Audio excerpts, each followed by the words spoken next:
I've been a vegan for almost 2 years now and vegetarian for almost 9 years. I've seen my fair share of crappy people who ruin it for the rest of us. In this video, I'm going to talk about some really toxic crap I see in the vegan community and some experiences I've had that were not so great.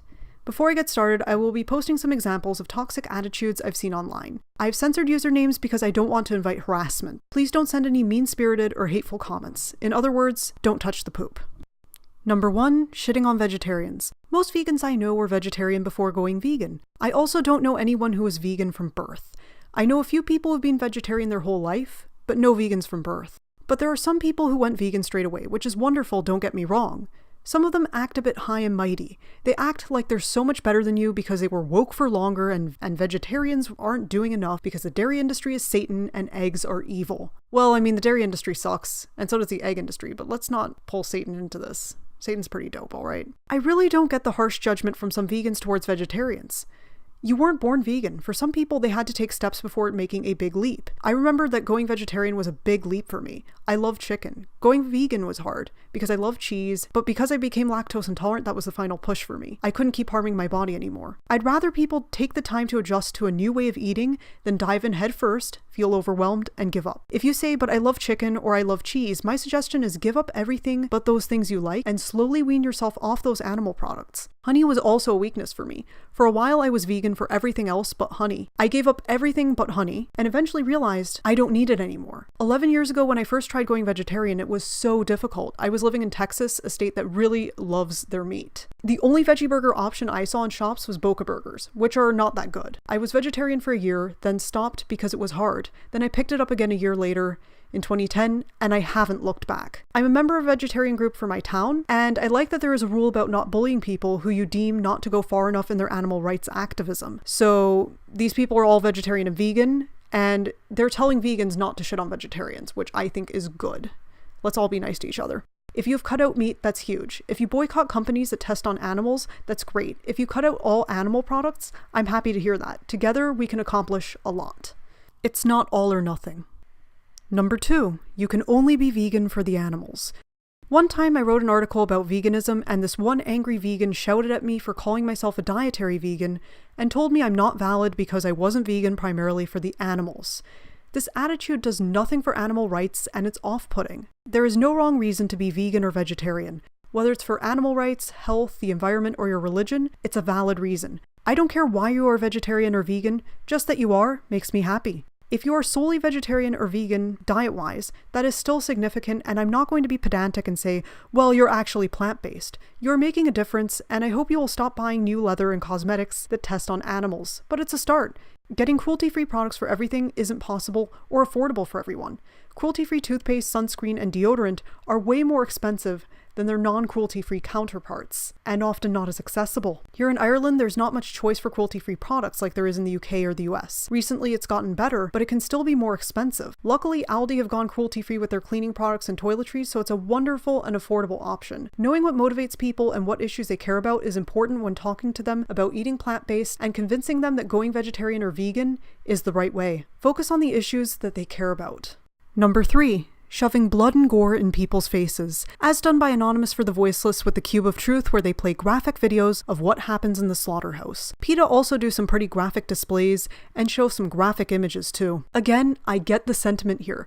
People should be aware of what goes on inside slaughterhouses.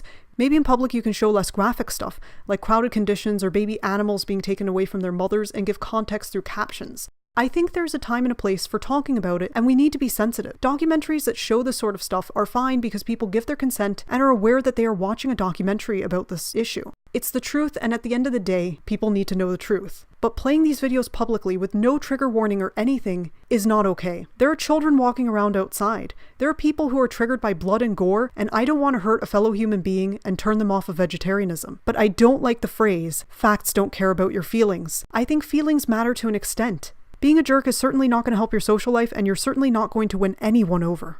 Number 4, being anti-science. Alright, you probably know who I'm talking about particularly with this one, but there are many other people who think just like her.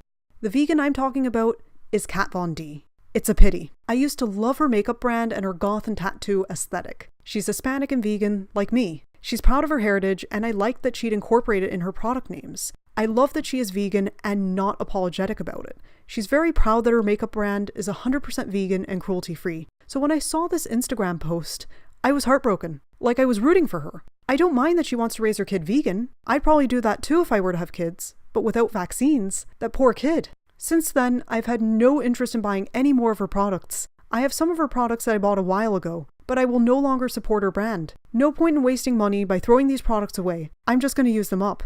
On the bright side, I saved some cash, but man, she had some good products. I love my Alchemist palette and my Pastel Goth palette. I'll say it quickly. Vaccines are necessary.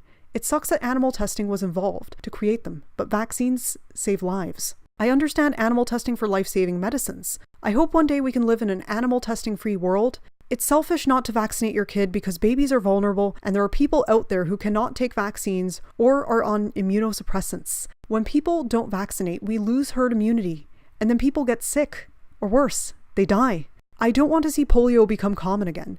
Losing a baby to a vaccine-preventable disease is heartbreaking. There are vegans out there who are very tinfoil hat, quack conspiracy theorists. They need to go read some books and snap out of that stupidity. Number 5. You messed up? Gotcha! Vegans and meat eaters alike do this. Accidents happen and a vegetarian or vegan can eat something they're not supposed to. Oops, you ordered a wrap and didn't realize it had mayo or cheese until you took a couple bites. You slipped up when checking the ingredients and bought something that has fish oil or whey in it. You go to the pub and don't realize that the beer you're drinking isn't vegetarian. Maybe the medicine you take isn't vegan. In the case of medicine, you need it for your health. That's an exception that is absolutely okay to make. As a vegan society say, veganism is a way of living which seeks to exclude as far as possible and practicable all forms of exploitation of and cruelty to animals for food, clothing, or any other purpose. Emphasis on possible and practicable. You have asshole vegans who wait for someone to trip up and then they shout at you or make fun of you. The best way to handle it is to know who you're talking to and see if they really want to know these things. I generally think most vegans and vegetarians want to know. If they're the type who want to know, you should bring up this topic gently and calmly. Tell them not to beat themselves up over a slip-up, and that they are not a monster because they made a mistake. We're all human. Learn and grow from the experience, and be better. So these are the things that bother me about some vegans. I know that most vegans are not like this. Anyway, let's all be better and be kind to one another. Peace.